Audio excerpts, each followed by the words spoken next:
Hello, everyone. Sufit here. I'm here today with Charles B. Ticker, estate mediator and litigator, for another episode of Mediation Minefield.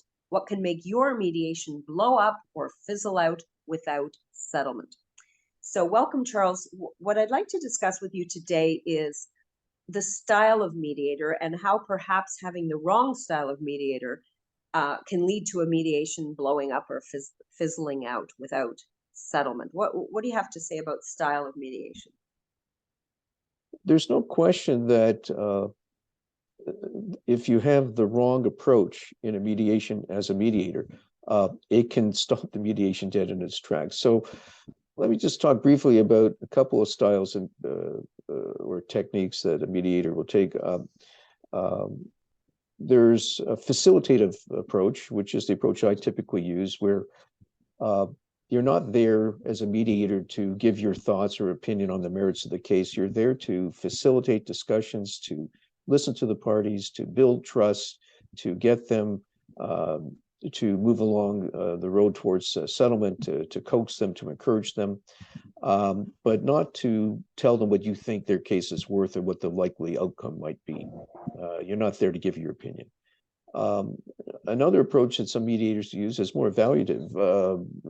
They won't hesitate to jump in with their opinions, to tell a party their case is not worth anything, or they're going to lose, or they think likely not going to win. Um, and some mediators, including myself, will use sort of a hybrid of those two approaches, but you've got to be very careful when and how you use it.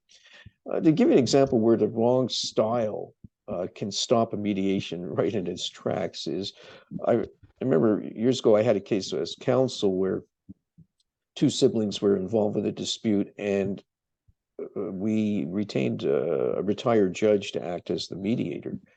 And right at the first session with my client, the mediator sitting there with my client, and he had brought the other lawyer into the room. He says, "Look, I've read, and this is what I think about this case. And if I was hearing this case, this is what I would give you." And it wasn't really what my client wanted to hear. And he was totally turned off and didn't want to have anything to do with that mediator. And I was really taken aback that a mediator would jump in that quickly with an opinion. So what happened in that mediation is the parties continued negotiating,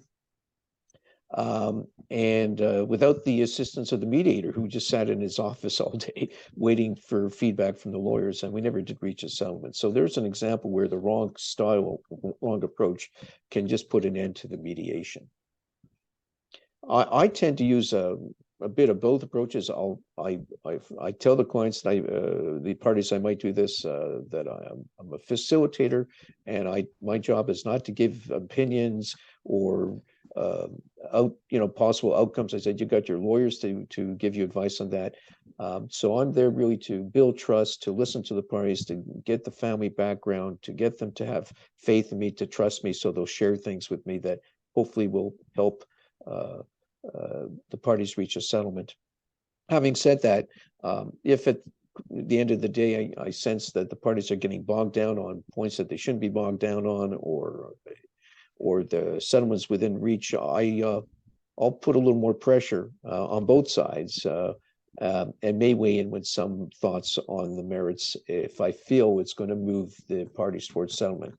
But it's a very thin line between doing that and losing the party's trust, and therefore you don't have a settlement. So, Charles, how do lawyers choose a mediator? I mean, do they negotiate about what kind of mediator to get? One might want a former judge, one might want a practicing lawyer, or somebody who's totally dedicated to mediation. One might want facilitative, one might want evaluative. How do the lawyers for the parties end up agreeing on who will be the mediator?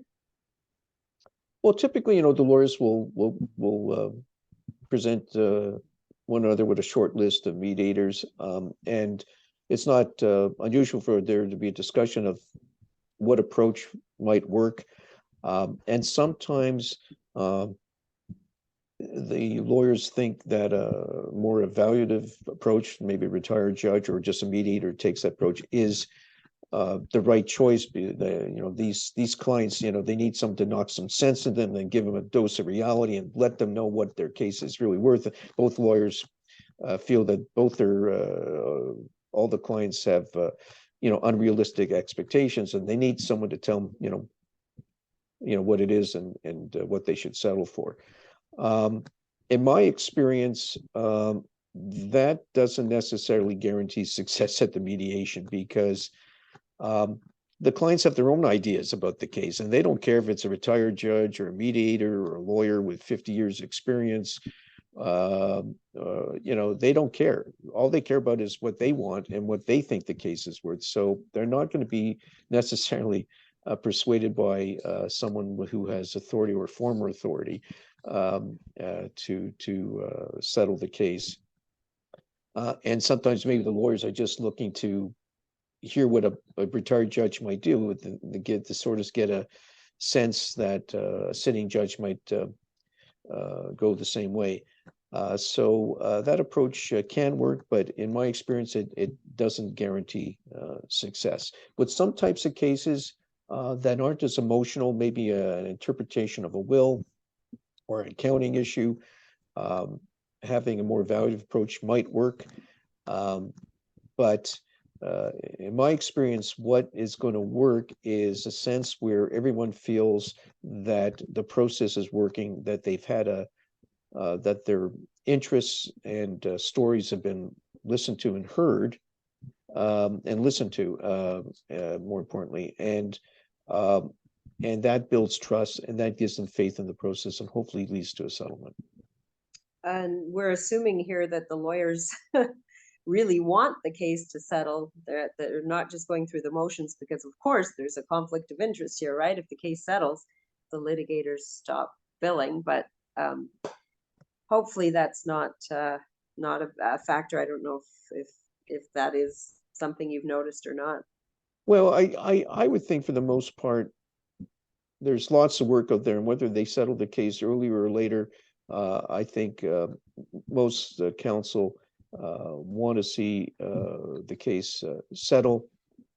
However, sometimes they'll say to me, Charles, in all good conscience, I can't recommend this settlement, right. because it's totally unreasonable.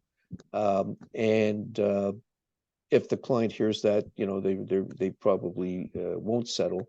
But when I hear that,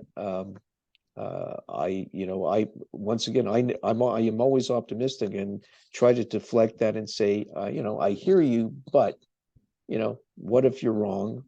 Because nobody can predict. And what is the worst case scenario? And always just focus on what's the end game, good or bad, what's it look like, and try to bring the parties back to the table. All right. Well, that's good to hear.